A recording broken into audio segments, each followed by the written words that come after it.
Welcome to Miss V, the Storyteller podcast. This podcast is for anyone who has lost their voice and want to get it back. I lost my voice at a very young age, and it took me years of pain and hurt to get it back. On this podcast, I will bring you personal stories that will make you laugh, cry, think, and heal. And in some cases, propel you into making new and better choices. At the end of all of my stories, I share my thoughts with you, and I also ask you probing questions about how you felt about the story. Well, on today, I have a friend of mine. He is my first guest, and I am so excited to have Howard Edwards with me. Howard was one of my parents. I was his son's teacher. And let me tell you about Howard. This dude played so many jokes on me, and he's gotten me numerous times. But I loved him and his wife because they were such great parents. Some of my stories that you hear when I'm talking about my kids, he was one of the parents that I'm always talking about. I love my parents and how good they were to me. Well, Howard and his wife, Karen, they were my parents, and I have always loved them. They've always supported me.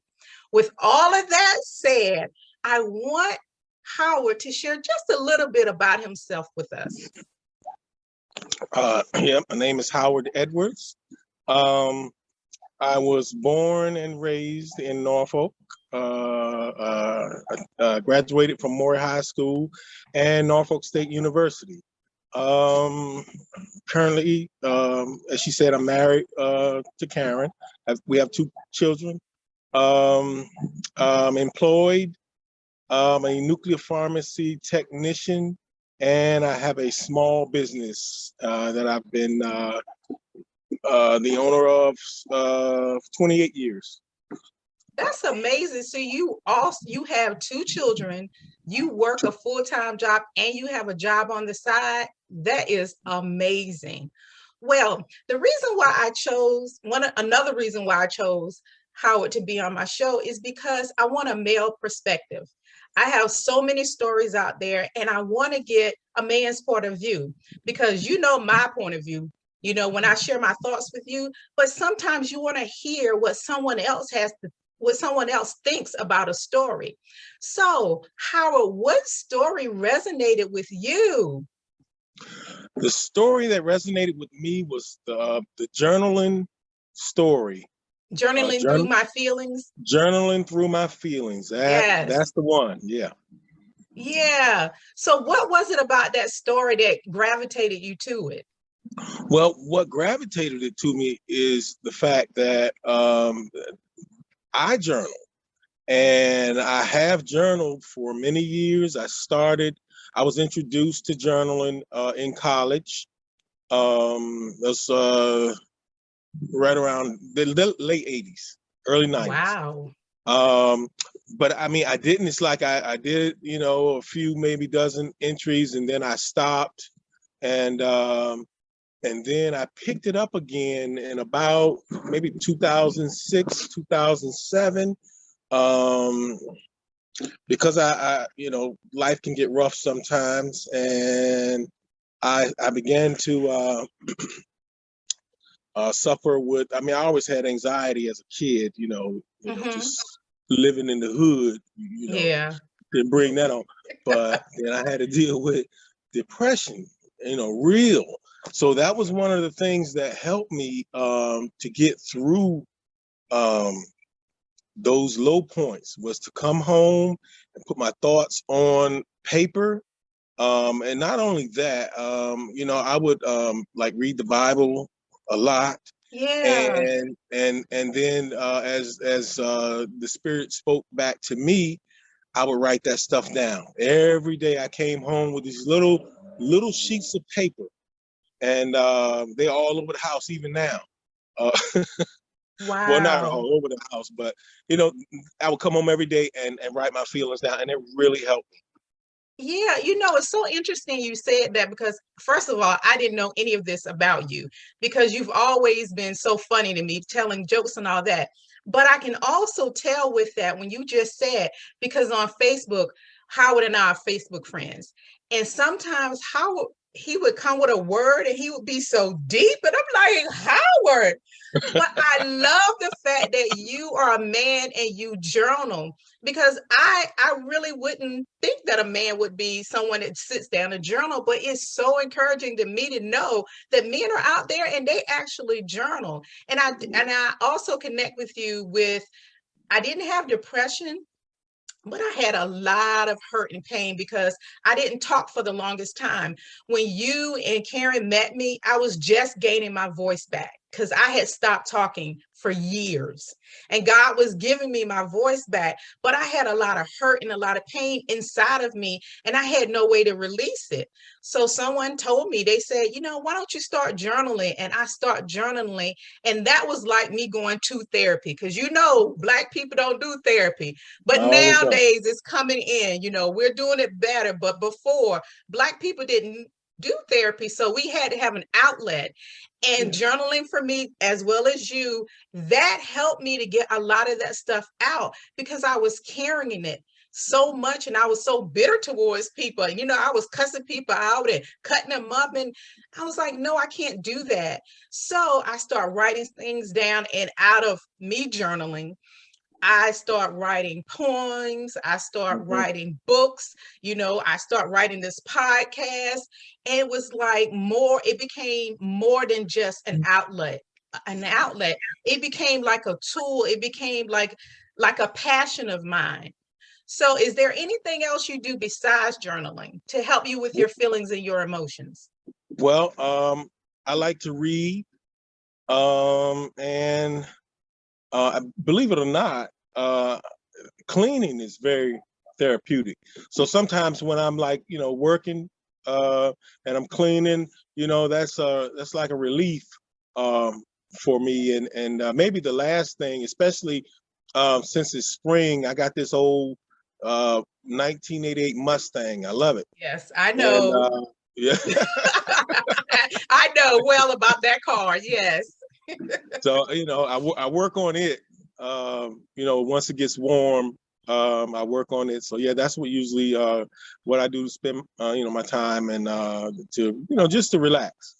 Yeah, I also bake like your wife, Karen. I bake and I like to do arts and crafts. So I have other avenues now that I use to relieve stress and to get all of that stuff out of me. But that is so amazing. I am so happy that you said that. I'm looking at you in a different light now, Howard.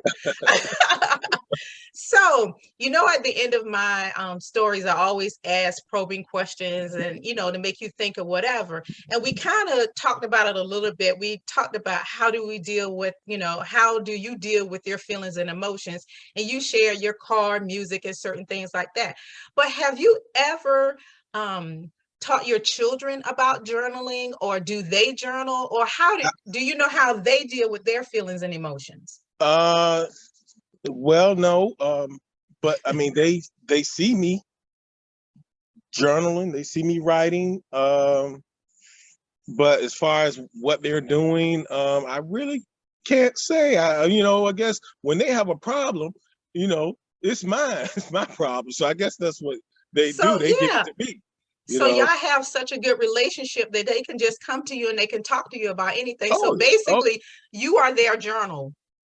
yeah. Yeah. Me and my kids, we have a great relationship. Yeah. I mean, great relationship.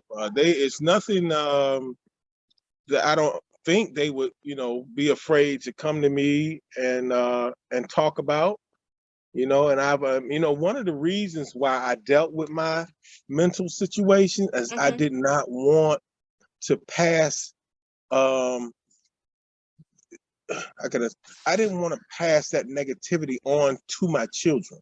I wanted Right. to deal with it myself and not pass that on to my son or my daughter. I mean, it was plenty of days when I felt horrible, and you can't help the way you feel, but I just, what I would do is I would go look in the mirror to see what I look like.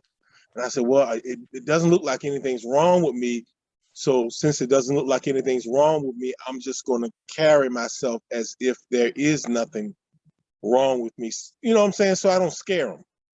So Yeah. I did that many times out at Kendall's basketball games. I felt horrible and all kinds of stuff. But then I remember, I said, well, I look okay. I'm gonna just sit here and keep my mouth shut, and no one will know. And he'll see me up in the stands, and the same thing with Kendra when she's doing things. By the time she got older, I got things under control. Well, I didn't, Okay. but between God and help, I got things a little bit better. But yeah, I would look and see what I look like. Say, well, it doesn't look like anything's wrong, so I'm not gonna, act like anything wrong. I'll just sit here and be quiet, and he'll see me here. So Yeah, yeah, but that's I would have to say this, you have done a wonderful job because, like I said, all the years that I've known you, I would have never known that about you. So I think you did an excellent job because I'm sure your children, they probably have no idea. They're probably like, Dad, really? Which is great because you don't want your children to pick up negative things that you're going through. You want right. them to have their own things to deal with and not carry yours. So that's good. I wish I had I, I wish I had someone that I could really go and talk to and get my emotions out, but I was just scared. I was just a scared child. I just felt like if I didn't talk, I wouldn't get in trouble. I also felt like what I had to say wasn't important. So, I had to go and talk to the Lord. I'm like, hey, listen, Yeah. I need you to let me talk because I'm tired of getting beat up. you know, I'm tired of people laying me out and talking all over me. But Howard, thank you so much for coming on my podcast and sharing. And I pray that any man that's listening will hear your words and know that even if you're battling with depression or any kind of illness, there are outlets. There are ways that you can deal with them. You journal, you went to the Lord, which is amazing and awesome. I For went to me, the doctor. oh, you went, Uh, okay, oh yeah, yeah. I went to the doctor. He prescribed medication, and I took it. So really? yeah. I mean, look. I wasn't trying. I'm not. I'm not gonna get into my childhood, but I didn't want to do.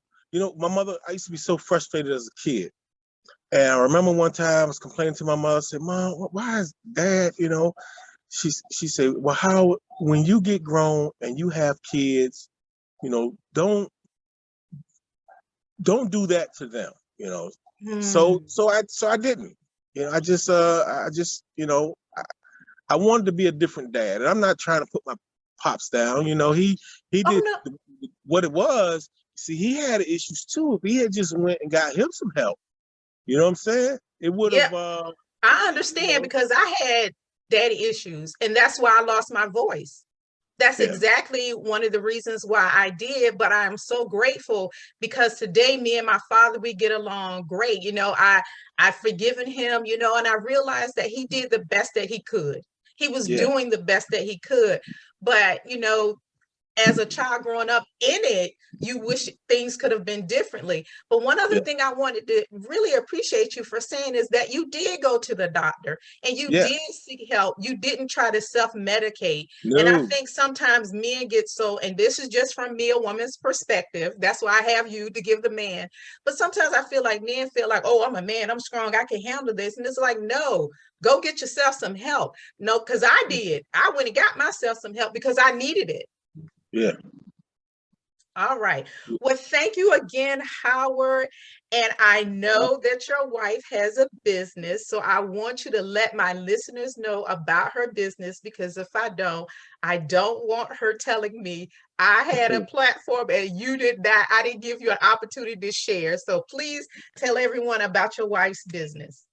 My wife, Karen, she's a baker. Her business is Live, Love, Bake. She bakes pies, cookies, cakes, and she makes this chicken salad that uh, people really like. That chicken salad, really love that chicken salad. So she usually sells out every time she, has a bake sale. So yeah, she's a very good baker. I agree. She really is. But how would I have to let people know about the banana pudding? Yes. Come on now. The banana Yeah. pudding. Now, I'm not a fan of banana pudding, but every time that she advertises about it, I know she sells out. Yeah. So listen, everyone, if you are a Miss Vita Storyteller fan, you listen to my podcast, I want you to support Karen because she is an amazing baker. And this is how you can contact her. Her Gmail is livelovebake11@gmail.com. You can also, I think you can follow her on Facebook. Am I correct? Karen Edwards? Yes. Okay, I might be wrong about that, but anyway, but you can email her to find out, where you can get her baked goods from. Mother's Day is coming up, Easter is coming up, holidays are coming up, and you want something good to eat. Okay, well, again, thank you so much, Howard, for My being pleasure. my guest. And for my fans, thank you so much for listening to Miss V the Storyteller podcast. I pray that the stories that I share with you will make you think about your own childhood memories and how you dealt with them. I pray that they impact your life in a negative or a positive way, that you get help if you need help. Just like Howard said, he went and he got help, and I also went and got help. If you like what you hear, you can follow me on Facebook, Instagram, LinkedIn, and on YouTube at Miss V the Storyteller Podcast. And thank you again. Or you can email me at VALISONELLIOT@gmail.com. All right, friends. Thanks for listening. Bye. All right.